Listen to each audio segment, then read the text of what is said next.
Bismillahirrahmanirrahim. Elhamdülillahi Rabbil alemin. Ve sallallahu ala Resulillahil amin.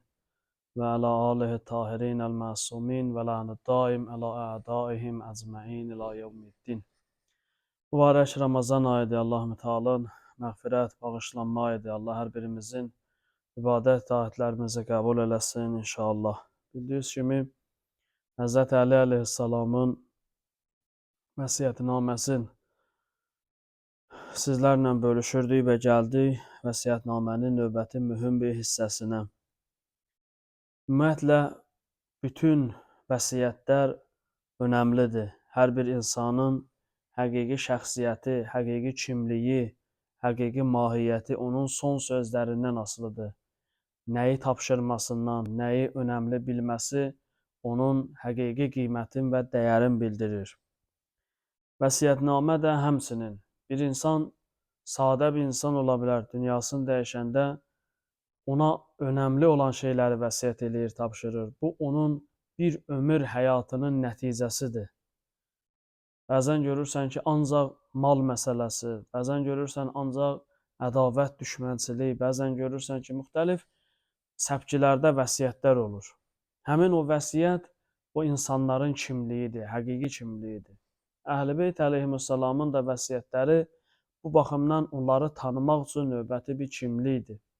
Ki, Əmir əl-Müminin Əli əleyhissalam zərbətlənəndən sonra bu vəsiyyətnaməni buyurur. Və vəsiyyətnamədə maraqlı bir məqamdır, amma adətimiz üzrə qısa bir müqəddimədən sonra vəsiyyətnaməni oxuyacağam. İlk öncə bilmək lazımdır ki, insan həyatda iş görür, çalışır, zəhmət çəkir və bunun qarşılığını istəyir. İnsanda təmənnası var ki, mənim etdiyim yaxşılığın, etdiyim hansısa bir xidmətin qarşılığı mənə versinlər, məni dəyərləndirsinlər, məni önəmli bilsinlər. Bu, hər bir insanın daxilində olan fitri bir istəkdir. Uşaq da istəyir ki, onun etdiyi, onun üçün etdiyi hansısa bir işi qiymətləndirəsən, dəyərləndirəsən, sevinəsən, əl çalasan, çox sağ ol deyəsən. O, insan fitrətindən irəli gələn bir şeydir. Və insanlar adətən bu istiqamətdə yanlış yola düşürlər. Fitrətin istəyi doğru və düzgün qarşılanmır. Və bu, özü-özlüyündə ciddi problemlərə gətirir, çıxardır. Hər bir insan etdiyi əməlin qarşılığını bəzən insanlardan gözləyir. İnsanlar qiymətləndirsin, insanlar dəyərləndirsin. Amma bu olmur.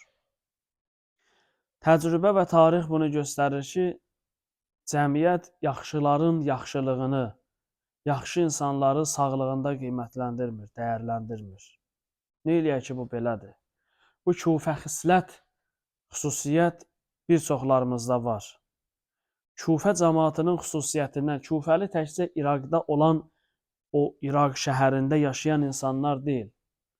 O, Kərbəlada yaşayan, Kərbəla hadisəsi baş verən zaman imamı dəvət eləyən küfə əhlinin dönük çıxanların xüsusiyyəti idi. Yoxsa küfədən o dövrdə də qiymətli insanlar çıxıb.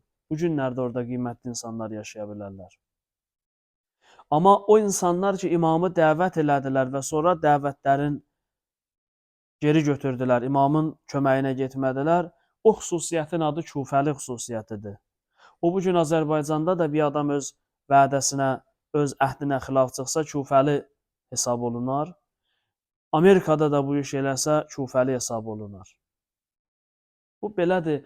İnsanlar adətən yaxşılıqları dəyərləndirmirlər, qiymətləndirmirlər.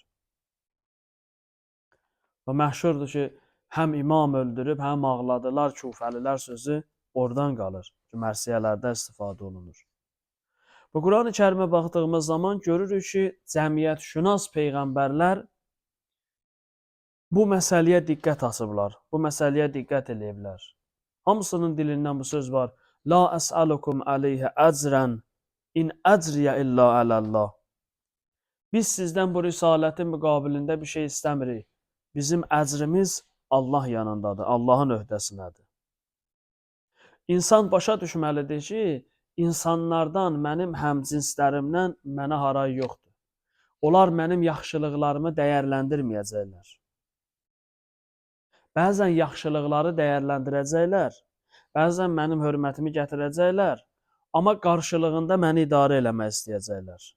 Qarşılığında istəyəcəklər ki, hörmət elədiyimiz adam, yaxşılıqların dəyərləndirdiyimiz adam bizim maraqlarımıza xidmət eləsin, biz istəyən formada olsun, nəinki lazım olan formada.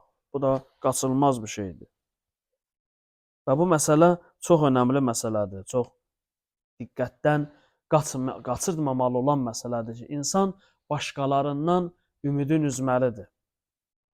Bu günləri cəmiyyət olaraq ailədə, ictimai məsələlərdə ən çox problemlərimizin mənşəyində bizim bir-birimizdən ya yersiz, ya həddən artıq gözləntidə olmağımız səbəbi iləndir. Ya biz bir-birimizdən yersiz gözləntidəyik, ya da həddindən artıq gözləntimiz olur. Bir-birimizin çəkə biləcəyimiz yükdən artıq bir-birimizi yükləmək istəyirik. Və bu da alınmayanda təbii küsülülüklər yaranır, ailə daxili problemlər yaranır. Və bu məsələ elə məsələdir ki, hamı özü ilə ölçür. Mən beləyəmsə başqası da belədir. Amma elə olmur axı. Mənim xüsusiyyətim mənim özümə spesifikdir, onun xüsusiyyəti onun özünə, o birisinin xüsusiyyəti onun özünə. Aləmdə hamı fərqlidir. Hər kəs mən istəyən kimi ola bilməz ki. 5 nəfəri razı salarsan, 15 nəfər narazı olar. 15 nəfəri razı salarsan, yenə də kimlərsə narazı olacaq. Bu belədir, qaydadır bu. Ona görə insan diqqətli olmalıdır. Başqalarının razılığı üçün yaşamamalıdır. Başqalarının razılığı əsas, önəmli iş olmamalıdır mənim üçün. Bu birinci məsələ. Bu birinci müqəddimə ki, insan yaxşılıq eləməlidir, amma yaxşılıqların qarşılığın insanlardan gözləməməlidir. Bu bir. İkincisi, indi ki, yaxşılıq elədilər. Bunu başa düşdük, insanlardan gözləməməli və Peyğəmbərlər də belə eləyiblər, insanlardan qarşılıq gözləməyiblər. İkinci nədir? İkinci məqam və insanların vəzifəsi nədir? Bizə biriləri yaxşılıq eləyir, bizim onun qarşısında vəzifəmiz nədir? Bizim də vəzifəmiz onu dəyərləndirməkdir. Qiyamətin günündə biz bundan sorumluyuq, məsuliyyət daşıyırıq ki, bizə olunan yaxşılıqlara biz necə cavab vermişik. Quran-ı Kərimdə Hz. Musa əleyhissalamın cərəyanında var. Musa Peyğəmbər gəlir, Firavunun zülmündən qaçanda, gəlir bir ağacın kölgəsində, kölgələnəndə görür ki, 2 nəfər qız kənarda dayanıb qoyunları ilə. Yaxınlaşır ki, siz niyə kənarda dayanıbsınız? Onlar deyirlər, insanlar mal-heyvanın suarıb aparsınlar, onlar gedəndən sonra biz də malların, qoyunlarımızı suaracaq. Atamız da yaşlı kişidir, qoca kişidir da gələ bilmir, biz gəlirik. Musa Peyğəmbər bunların qoyunlarını aparır, özü suarır, təzədən qaytarır. Bu qızlar evə gedəndən sonra ataları təbii ki, bunlardan soruşur. Nə oldu, necə oldu? Qəsəs surəsinin 25-ci ayəsidir sözümün əsas məğzi. Musa, Şüeyb Peyğəmbər qızlardan birini göndərir Musanın sorağına. Qalət, qız gəlir Musa Peyğəmbərə deyir. İnnə əbi yəd'ukə liyəcziyəkə əcrə ma səqeytə lənə. Atam səni çağırır. Atam səni çağırır və sənin bu qoyunları suarmağın qarşılığında sənə mükafat versin, müzdük versin, əvəzin versin. Diqqət edirsiniz, Musa təmənnasız olaraq, tanımır kimdir bu qızlar. Təmənnasız bunların qoyunlarını suarır və yola salır gedirlər. Qızlar da Musanı tanımırlar. Bunlar gedir Şüeyb Peyğəmbərə deyən kimi, Şüeyb Peyğəmbər deyir, gedin onu çağırın, gəlsin və etdiyi yaxşılığın qarşılığını mən ona verim, əcrin mən ona verim. Yəni, insan ona olunan yaxşılıqları dəyərləndirməlidir, qiymətləndirməlidir. Əks halda işi çətin olacaq qiyamətdə. Hədis var, Peyğəmbər buyurur, bəzi adamlar gələcək, bütün ibadət taati yerində olacaq, namaz orucu yerində olacaq. Amma Allah deyəcək, mən səndən qəbul eləmirəm. Niyə ilahi? Bəzilərinin yoxudur, onu qəbul eləmirsən. Mənim varımdır, məndən niyə qəbul eləmirsən? Allah deyəcək, çünki sən vasitələrə təşəkkür eləmədin.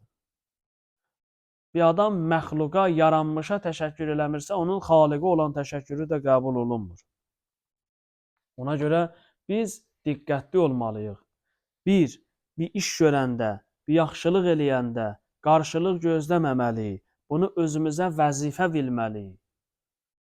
Niyə? Təkcə elə ictimai məsələdə deyil ki, kiməsə yaxşılıq eləyəsən. Kişidir, evinə, ailəsinə çörək gətirir, pul qazanır.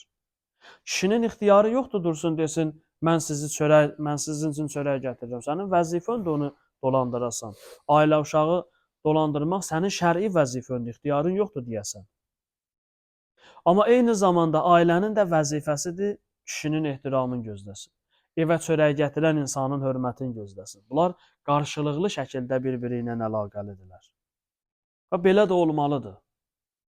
Olmazsa qiyamətdə insan çətinliyə düşəcək. Bu yerdə Əmir əl-Möminin Əli əleyhissalamın həmin o vəsiyyətinin o hissəsini oxuyum. Əmir əl-Möminin buyurur ki, və əmələ lil-əcr. Bəzi yerdə var, və əmələ lil-axirə. Əcr üçün, mükafat üçün, axirət üçün iş görün. Nəinki kimlər üçünsə, yəni Allah üçün iş görün. Mükafatınızı Allahdan istəyin. Biz ki deyirik, peyğəmbərlər insanlardan hesab istəməyiblər, amma o deməkdir ki, onlar hesab istəməyiblər. İstəyiblər onlar da. Onlar ki deyiblər, in əcriyə illə əlallah, bizim əcrimizi Allah verəcək, yəni bunların Allahdan gözləntiləri var ki, bizim zəhmətimizin müqabilində Allah bizə verəcək. Allah görür deyə bunlar rahatdılar. Deməli, ümumiyyətlə istəmirəm sözü yoxdur, insan istəyir. Ya əcri insandan istəyəcəksən, ya Allahdan istəyəcəksən. Quran-ı Kərim də deyir, Əmir əl-Möminin də ayələrə istinad edib, həzm eləyir bu sözü, deyir ki, insanlardan gözləntin olmasın. İnsanlardan əgər sənin gözləntin olarsa, o zaman iş çətin olacaq. İnsanlar qiymətləndirməyəcək, dəyərləndirməyəcək, nəticədə sən nigaran olacaqsan, sən pərişan olacaqsan, əsəbi olacaqsan, yaxşı işlərindən əl götürəcəksən. Axirət üçün iş gör, Allah üçün iş gör. Quran-ı Kərimdə Kəhf surəsi 110-cu ayədə oxuyuruq. Fəmən kanə yərcu liqaə rəbbih. Hər kim Allahla görüşə, Allaha ümidvardır, Rəbblə görüşəcək. Fəliyəhəməl əmələn salihən. Salih əməllər eləsin. Yaxşı işlər görsünlər. Dərdə dəyən işlər görsünlər. Yaxud digər ayədə, Nisa 13-cü ayədə var. Məvən yuti'illah və rəsul. Hər kim Allah və rəsuluna itaət eləyərsə, onun üçün behiştlər veriləcək ki, vəsf eləyir, altından çaylar axan filan filan. Və yaxud da Zuhal surəsi 4-cü ayədə buyurur, vəl-axirətu xeyrun ləkə minəl-ula. Axirət sənin üçün daha xeyirlidir, daha əfzəldir. Çox önəmlidir. İnsan diqqətli ola, mükafatın Allahdan istəyə, hər nəyin Allahın əlində olduğunu başa düşə.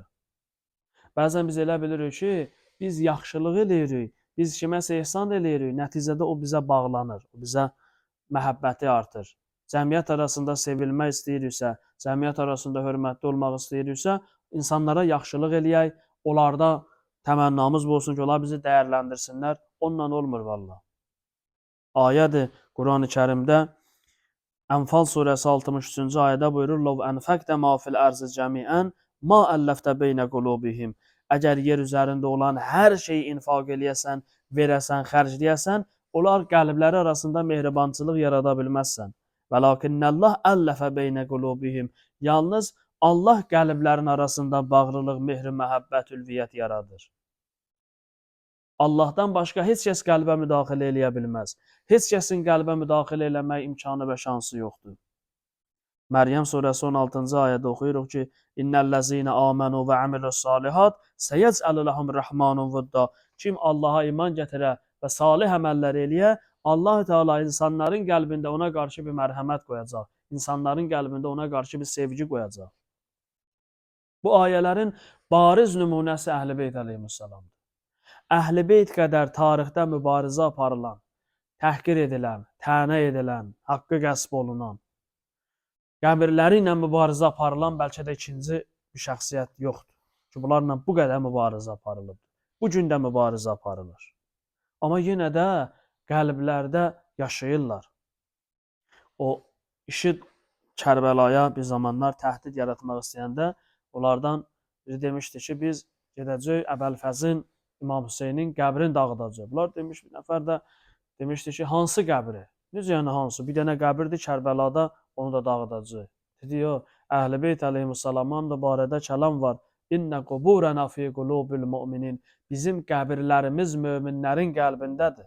O daşı da dağıda bilərsən, daşı dağıda bilərsən, amma qəlblərdə olan Əhl-i Beytin məhəbbətini dağıda bilməzsən. O qəbri uçurdmaq sənin şansın yox. Niyə? Çünki o qəbrin sahibinin məhəbbətin qəlblərə Allah salıb. Ona görə Əmir əl-Möminin Əli əleyhissalam buyurur ki, "Və'mələ lil-əcr və yaxud da və'mələ lil-axirət."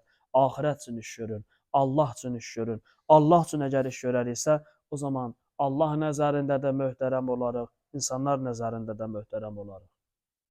Ona görə də bu mübarək vəsiyyətnamənin bu hissəsi bizə əslində çox böyük maddi və mənəvi bir dəyər yaradır ki, insanlardan asılı olmayaq.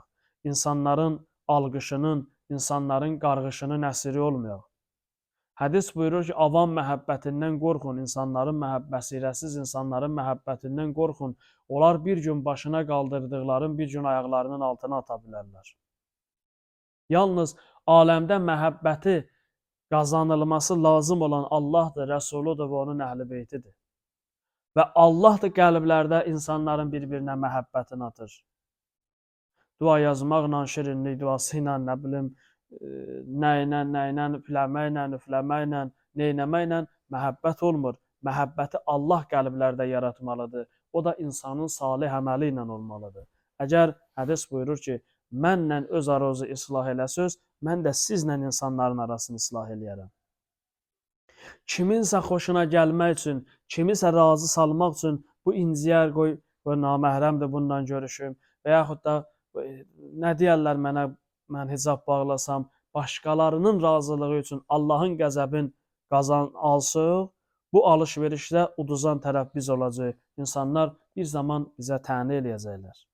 Amma Allahın razılığını qazanıb, insanların narazılığını əldə eləsək ki, bizdən inciyəcəklər, o incimək tez bir zamanda aradan gedəcək. Allah onların da qəlbinə məhəbbət salacaq, onların da qəlbinə öz təbirimizlə desək, xof salacaq ki, qardaş, bu nəqidəsidir, bu nəqidəsinə uyğun əməl edir. Buna görə Əli əleyhissalam buyurur ki, və əmələ lil-əcr, əcr üçün, axirət üçün iş görür. Bu baxımdan Əmir əleyhissalam bu vəsiyyəti bizim üçün çox önəmlidir. Başqası nə deyər, bizim üçün artıq olmalıdır ən sonuncu. Tamamilə başqası ictimai fikri, nəzarəti kənara atmaq da xatalı şeydir. O da qorxuludur. Kim nə deyir desin, yox, bu da olmamalıdır. İctimai nəzarət də mühüm rol oynayır. Başqasının nəzəri də, ürfün nəzəri də rol oynayır. Amma baxır harda. Biz yeri müəyyənləşdirməliyik. Allah üçün görülən işlərdə ictimai nəzər önəmli deyil. Qeyri məsələlərdə bəli, ictimai fikri nəzərə almaq lazımdır. Bir yerə getmişəm, bir yerin yaxşı adəti var, o adətə uyğun əməl eləmək lazımdır. Amma adəti şəriətə qalib eləmək olmaz. Adəti şəriətdən üstün tutmaq olmaz. Söz budur. Və bizim bütün bu neçə dəqiqə mənbərimi xülasə eləyib iki cümlədə. Əli əleyhissalam buyurur ki, bizə ifadə eləyir bunu, iş görəndə insanlara görə iş görməyin. Onlar ya sizi qiymətləndirməyəcəklər, ya qiymətləndirəcəklər, qarşılığında sizdən öz istəklərinə uyğun şəkildə olmağı tələb eləyəcəklər. Bəli, istisnai bir nəfər, 5 nəfər tapılacaq ki, həqiqətən haqqı ilə insanı dəyərləndirəcək. Amma onu da biz seçə bilmirik, onu da Allah bilir, həmin adamlar bilir. Ona görə insanlara güvənməyək, insanlara xatir iş görməyək, işi Allaha xatir görək. O ki, bizdə yanlış bir sözdür, amma müəyyən mənada onun da həqiqəti var. Qarşı inşallah günlərdə Allah ömür versə deyəcəm. Deyir, yetimə dedilər, kimi vurarsan? Birinci dedi, çörək verəni. Niyə? Yetimə ehtiyaclıya Allaha xatir verəriksə elə olmaz. Biz onun özünə xatir veririk. Böyüdürük, boya başa çatdırandan sonra yazığın günün qarı eləyirik. Hara çatırıq, səni mən böyütmüşəm. Hara çatırıq, mən sənə fitrə vermişəm. Hara çatırıq, mən sənə filan vaxtı filan kömək eləmişəm. Əvvəl axır o bir dəfə adamın üzünə qayıdır ki, eləməzdir. Adam sözünün əvvəlini demir, axırın deyir, adamın üzünə qayıtmağın deyir ki, yetim mənim üzümə qayıtdı. Yoxsa məndən nə işi var kimsənin? İşlərimizi Allaha xatir görək, əcrimizi də Allah verəcək. O gün dedim, Allah şakirdir. Heç bəndənin əməlin geri qaytarmır. Nəinki əməlimizi. Və sə'yukum məşkura. İnsan surəsində buyurur.